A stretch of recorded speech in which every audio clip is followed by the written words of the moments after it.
নির্বাচন যেটা হচ্ছে এটা কিভাবে দেখছেন আপনি? প্রথমেই আপনাকে আবারও শুভেচ্ছা জানাচ্ছি এবং আপনার এই শোর সম্মানিত দর্শক বিশ্বের নানা প্রান্ত থেকে যারা দেখছেন সবাইকে আমি আমার সালাম জানাচ্ছি। আসলে আমার কাছে তো এটাকে নির্বাচনই মনে হচ্ছে না, এটা একটা সিলেকশন। আবার কখনো কখনো এটাকে সিলেকশনও মনে হয় না। আপনি যদি এই সরকারের উপদেষ্টা আমেরিকান নাগরিক আলী রিয়াজের সাম্প্রতিক বক্তব্যটা বিবেচনায় আনেন, তাহলে এটা নির্বাচনটা কেন হচ্ছে সেটা তো মাথায় ঢোকার কথা না। কারণ তিনি স্পষ্ট করে বলে দিয়েছেন এই নির্বাচনের পরেও 6 মাস নির্বাচিতদেরকে কাজ করতে হবে গণপরিষদ হিসাবে, কারণ যাতে তাদের সংস্কারগুলো শেষ হয়। অর্থাৎ নির্বাচন হওয়ার পরে সরকার গঠন হবে না। সচরাচর সারা পৃথিবীতে পার্লামেন্টারি ডেমোক্রেসির যে সিস্টেম, সেই সিস্টেমে নির্বাচনের পরেই সরকার গঠন হয়। হ্যাঁ, আর আমেরিকাতে যে নির্বাচনটা হয় সেটি হচ্ছে, অর্থাৎ এটা প্রেসিডেন্টের মেয়াদ শেষ হওয়ার অনেক আগেই নির্বাচন হয় এবং মেয়াদ যেদিন শেষ হয় তার পরের দিন নির্বাচিত সরকার দায়িত্ব গ্রহণ করে। আর বাংলাদেশে বর্তমানে যে কিংবদন্তিময় সরকার অথবা শতভাগ অসাংবিধানিক সরকার যেটি বর্তমানে ক্ষমতা দখল করে আছে, তারা তো নির্বাচনটি দিচ্ছে মূলত প্রচন্ড জনঘৃণা বা জনধিক্ষারের মুখে ক্ষমতা ছেড়ে একটা নির্বাচিত সরকারকে ক্ষমতা দেওয়ার জন্য। কারণ ইতিমধ্যে আপনি দেখেছেন বাংলাদেশের প্রতিটি পেশাজীবীদের কাছ থেকে একটি বক্তব্য উঠে এসেছে যে নির্বাচিত সরকার না হলে তারা বিদেশি কোনো ঋণ পাবে না, সাহায্য পাবে না এবং কোনো বিনিয়োগকারী আসছে না, যেহেতু সব জায়গায় একটা অনিশ্চয়তা। তো সেই জায়গায় এই নির্বাচনটি হচ্ছে, তো ওরা বিদায় নিবে, নির্বাচিত সরকার ক্ষমতা আসবে। তো সেখানে তো আলী রিয়াজ বলেই দিয়েছেন যে 6 মাস তারা গণপরিষদে কাজ করবে এবং সংস্কারগুলো সম্পন্ন করবে, তারপরেই তারা সরকার গঠন করবে। তাহলে নির্বাচনটা কি দরকার ছিল? তাহলে 6 মাস পরে নির্বাচন হতে পারত। তার মানে ওরা ঘুরিয়ে ফিরে তাদের জায়গায় আছে। অর্থাৎ তারা যে প্রথম থেকে দাবি করেছিল যে আগে একটা গণভোট হবে, সেই গণভোটের সংস্কারের পক্ষে রায় নিবে, তারপরে একটা সংসদ নির্বাচন হবে। আলটিমেটলি একই দিনে সংসদ এবং গণভোট দিয়ে তারা কিন্তু ওই জায়গাটায় অটল আছে। এর মাঝখানে বিএনপি নেতারা কি উপলব্ধি করছে, আবার কোন ধারণার বশবর্তী হয়ে তারা নির্বাচনে যাচ্ছে, নির্বাচন করছে, সেটা আমার মাথায় ঢুকে না। আমি এমনি একটু মাথা মোটা মানুষ, বুঝে সুঝি কম। তো সুতরাং আপনি তো এভাবে এটাকে কোনোভাবেই নির্বাচন বলতে পারবেন না। এটা হচ্ছে নির্বাচন খেলা। নির্বাচনে যদি হতো, আলী রিয়াজের কথাটা আমরা শুনবো 12 তারিখের পরে। তো 12 তারিখের আগে পর্যন্ত কোন একটা দল কি বেঁকে বসতে পারে যে আমরা খেললাম না? না, সেটার সম্ভাবনা অনেক আমার বিবেচনায় এবং আমার যে ইনফরমেশন। কারণ আপনি আরেকটা জিনিস দেখুন, বাংলাদেশের যুদ্ধাপরাধীদের যে দল জামাত ইসলাম, তাদের শফিকুর রহমান মাসুদ, সম্ভবত তিনি ঢাকা মহানগরের নেতা, তিনি কদিন আগে একটা তার ভিডিও দেখলাম যেখানে তিনি গাড়িতে বসে তার কর্মীদেরকে অভয় দিচ্ছেন যে ভয় পেও না, ঢাকা শহরে বিএনপিকে একটা সিটও আমরা দিব না। আমি যেটা মনে করি বাড়ি ভাই, আপনি একজন রাজনৈতিক বিশ্লেষক, সাংবাদিক, একজন সাধারণ নাগরিক, অথবা যে কোনো একজন মানুষ, তারা নির্বাচনের আগে সাধারণ মানুষের সেন্টিমেন্টটা যাচাই করে তারা একটা ধারণা করতে পারে, একটা মানে অনুমান করতে পারে যে কোন আসনে কে জয়লাভ করবে অথবা কে হারবে, সেটা করতে পারে। সেই জায়গা থেকে বলা যেতে পারে যে মানে ঢাকা শহরে বিএনপি জামাত কে জিতবে না জিতবে এটা অনুমান করা যায়। যেমন যে কেউ একটা চোখ বন্ধ করে বলে দিতে পারে যে গোপালগঞ্জে নির্বাচন হলে আওয়ামী লীগ সবগুলো আসন জিতবে, অথবা গ্রেটার বরিশাল বা গ্রেটার ফরিদপুর ডিভিশনে আওয়ামী লীগ ব্যাপক সংখ্যাগরিষ্ঠতা পাবে, গ্রেটার ময়মনসিংহে আওয়ামী লীগ ব্যাপক সংখ্যাগরিষ্ঠতা পাবে। এগুলো কেন অনুমান করতে পারে মানুষ? ধারণার বশবর্তী হয়ে, যে ওই অঞ্চলের মানুষের মন মানসিকতা, চিন্তা, অতীতে ভোট দেওয়ার ঝুঁক অথবা প্রবণতা, বর্তমান সময়ে সবকিছু মিলিয়ে করতে পারে। কিন্তু এটা কেউ বলতে পারে না যে এতটা স্যার দিব অথবা দিব না, এটা কেউ বলতে পারে না। কিন্তু শফিক ইসলাম মাসুদ এটি বলছেন কিসের জোরে? অর্থাৎ সিট দেওয়া না দেওয়ার ক্ষমতা তাদের হাতে।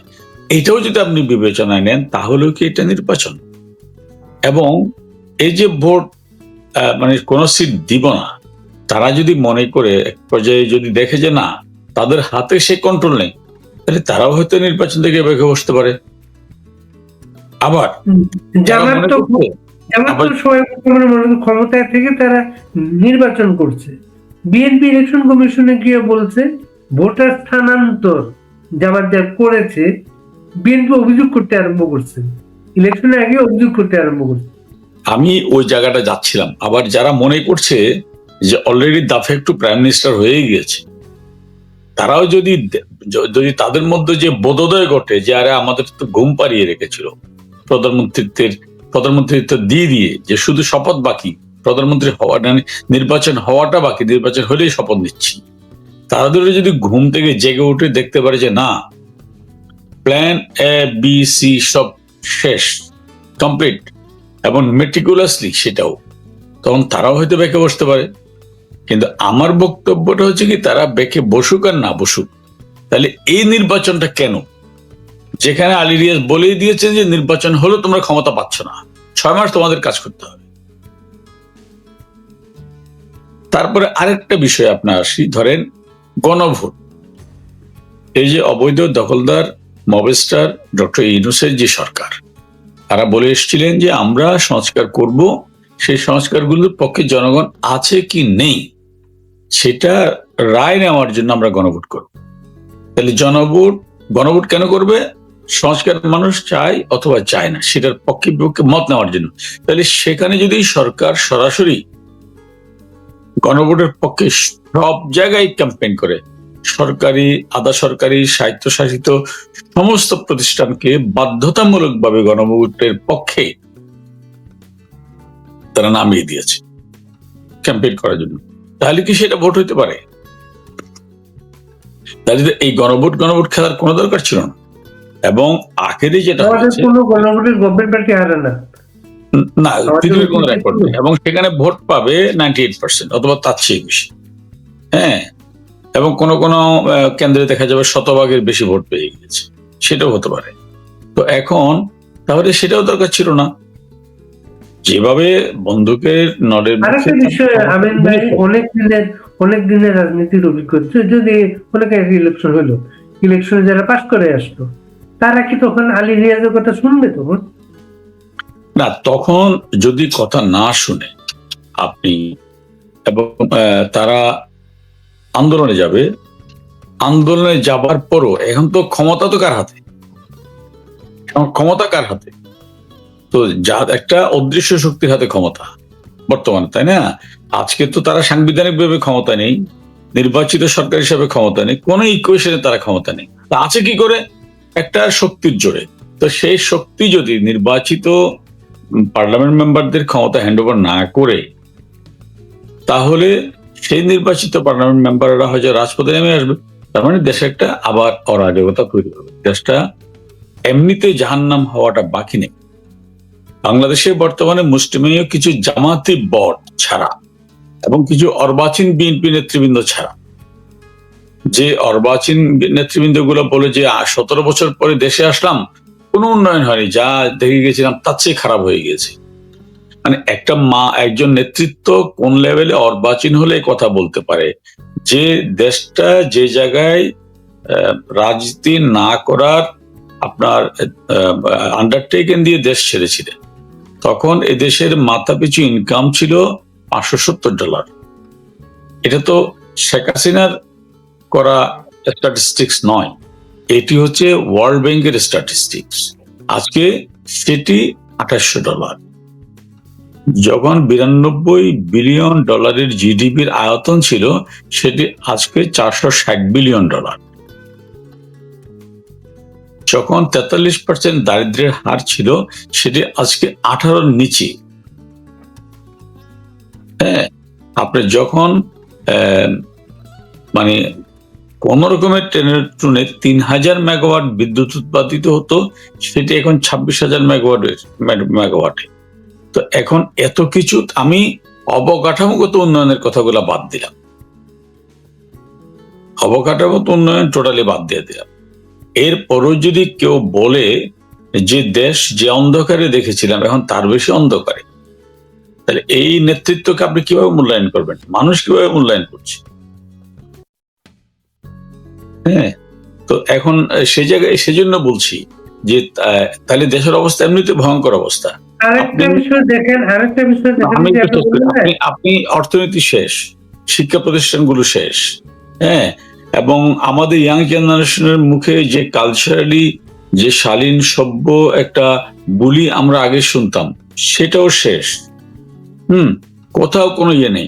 আবার তারা তাদের এক সময় সহোদর তারা যখন চরমভাবে অশালীন অশ্রাব্য স্লোগান প্রতিদিন দিয়ে তাকে মানে সম্ভাষণ জানাচ্ছেন, তখন তারা বলছে যে আমরা মানে আইন নিজের হাতে তুলে নিতে চাই না।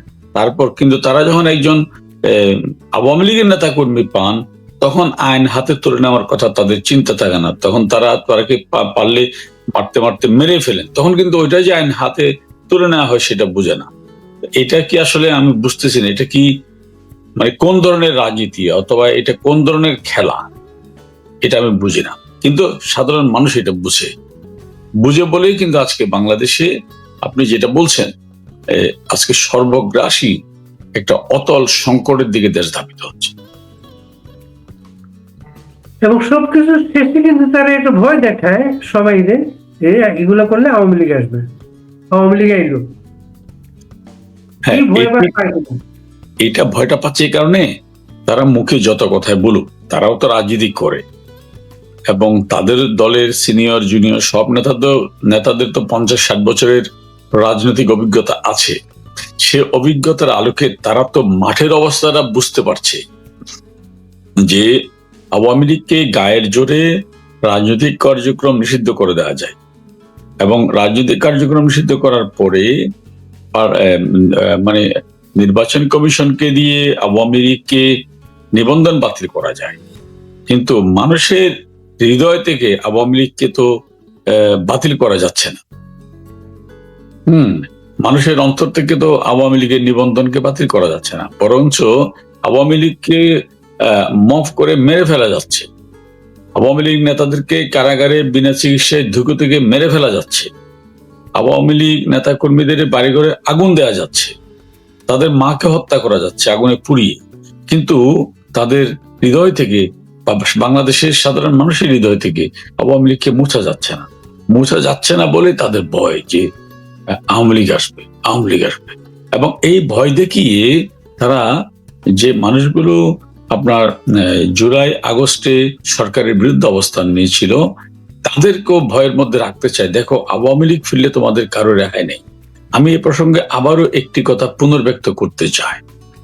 সাধারণ মানুষ যারা সরকার পরিবর্তনের জন্য জুলাই আগস্টে আন্দোলন করেছিল, যারা মেটিকুলাস ডিজাইনের পার্ট ছিল না, যারা হত্যাযজ্ঞে ছিল না, যারা ধ্বংসযজ্ঞে ছিল না, যারা মেট্রো রেলে আগুন লাগানো অথবা টেলিভিশন ভবন আগুন লাগানোর খেলায় ছিল না, তারা যদি তাদের প্রতি আওয়ামী লীগের কোনো ক্ষোভ নেই এবং আওয়ামী লীগ আল্লাহর রহমতে কোনোদিন ফিরলেও তাদের কাউকে আওয়ামী লীগ বিচারের আওতায় আনবে না।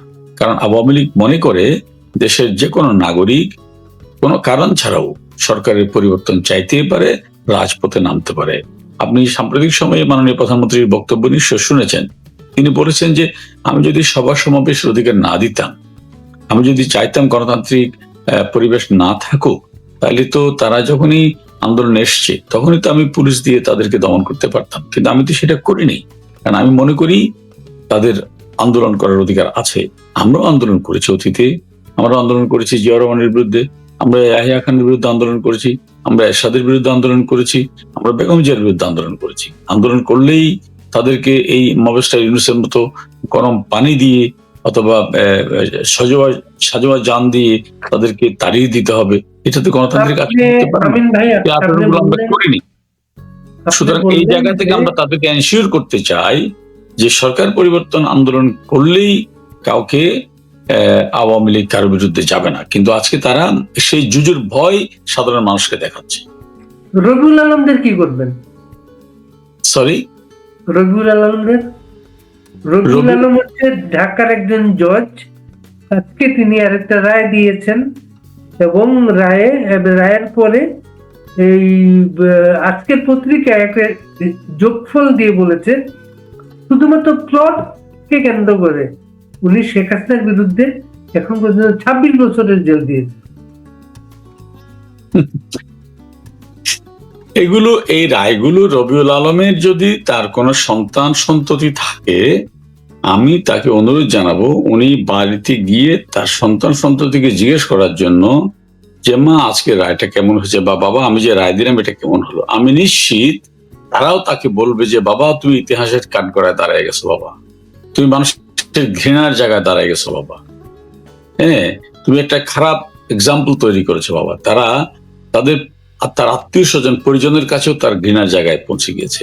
সে কোন আইনের বলে, কোন আইন এটা বলে?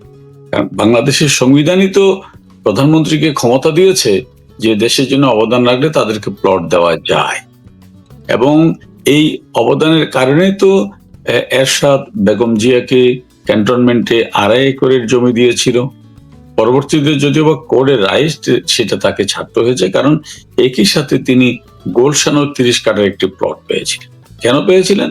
তার হাজব্যান্ড এদেশের মুক্তিযুদ্ধে অনেক অবদান রেখেছেন, এদেশের রাষ্ট্রপতি ছিলেন, সেই কারণে তাকে দেওয়া হয়েছিল। তাহলে এদেশে মুক্তিযুদ্ধ অবদান রেখেছিলেন, সেক্টর কমান্ডার ছিলেন, প্রেসিডেন্ট ছিলেন, সেটা যদিও বা বন্দুকের নলের মুখে, সে কারণে তাকে 2টি প্লট দেওয়া হয়েছিল, এবং সেই কারণে প্লট দেওয়ার কারণে কিন্তু এরশাদ বা কারো কোনো সাজা হয়।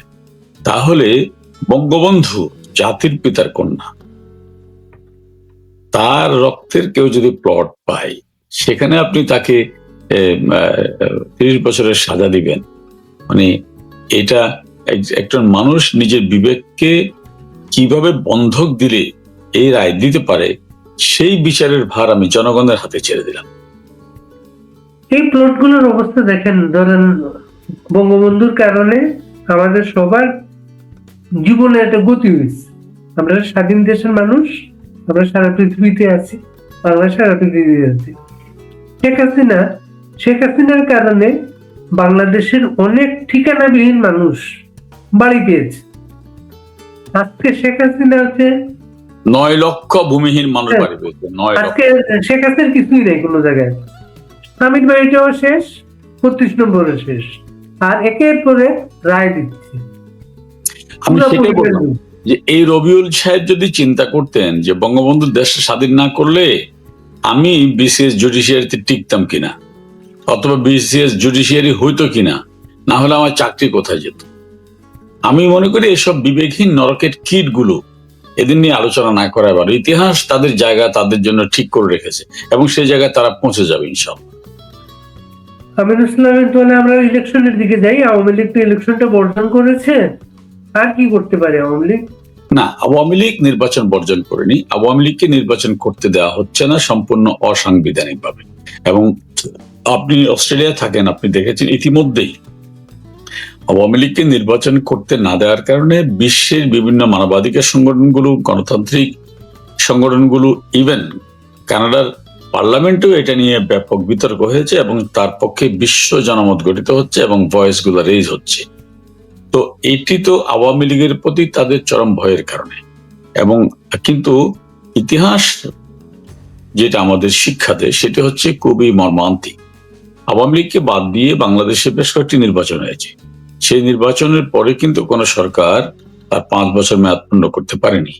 এটা এমন নয় এই নির্বাচন মেয়াদ পূরণ করতে পারেনি, সেটা এই কারণে নয় যে আওয়ামী লীগ জামাত শিবিরের মতো 2013-14 সালে যেরকম নির্বাচনের ভোট কেন্দ্র জ্বালিয়ে দিয়েছিল, 162 জন মানুষকে হত্যা করে একটা ভয়ঙ্কর অরাজকতা, অগ্নি সন্ত্রাস করেছিল, সেই কারণে নয়, বরং সেই নির্বাচন তারা মেয়াদ পূর্ণ এই জন্য করতে পারেনি যে মানুষ তাদের সে নির্বাচনকে গ্রহণ না করে রাস্তায় নেমে এসেছিল। এবং আমি এটাও নিশ্চিত করে বলতে পারি আওয়ামী লীগকে বাদ দিয়ে যে নির্বাচন এখন তারা করছে সেখানে আওয়ামী লীগের বক্তব্য খুবই স্পষ্ট, যেহেতু তারা আওয়ামী লীগকে ভোটে রাখেনি, তো আমরা একটা ক্যাম্পেইন করছি এবং সেই ক্যাম্পেইনে মারাত্মক সাড়া পাচ্ছি যে নো ভোট নো ভোট, যেখানে নৌকা নেই সেখানে ভোট নেই। নৌকায় যে ইতিমধ্যে আপনারা দেখতে পাচ্ছেন যে গ্রাম শহরের মানুষ বেঁধেছে জোট, নৌকা ছাড়া কিসের ভোট, এই স্লোগানে। এবং অনেকেই একেবারে নানা শ্রেণী পেশার মানুষের কাছ থেকে ইন্টারভিউ নিচ্ছে। তারা বলছে যে কাকে ভোট দিবেন, বলে যে ভোটে যেহেতু নৌকা নেই আমরা ভোট দিতেই যাব না। আমরা সেই জায়গায় আছি এবং আমরা এই দখলদার মবেশটা নিউজকে দেখিয়ে দেব যে আওয়ামী লীগকে ভোটে না রেখে বাধ্যতামূলকভাবে আওয়ামী লীগকে জবরদস্তি করে বাদ দিয়ে তারা মানুষকে, আওয়ামী লীগকে বাদ দেয়নি, মূলত বাংলাদেশের বড় একটি অংশকেই এই গণতান্ত্রিক প্রক্রিয়া থেকে বাইরে রেখেছে, যেটি সম্পূর্ণ অগণতান্ত্রিক। একজন মানুষের মধ্যে যদি ন্যূনতম গণতান্ত্রিক আচার আচরণ বোধ শক্তি থাকে তাহলে তারা সে কাজটি করতে পারে না। এবং আমি আপনাকে অ্যাসিওর করে দিতে চাই যে আওয়ামী লীগকে বাদ দিয়ে জ্যানত্যান ভাবে একটি নির্বাচন হয়ে গেলেও যে সরকারি ক্ষমতা আসুক না কেন, অবশ্যই তারা জনরোষের মুখে পড়বে এবং তারা ক্ষমতা ছাড়তে বাধ্য হবে।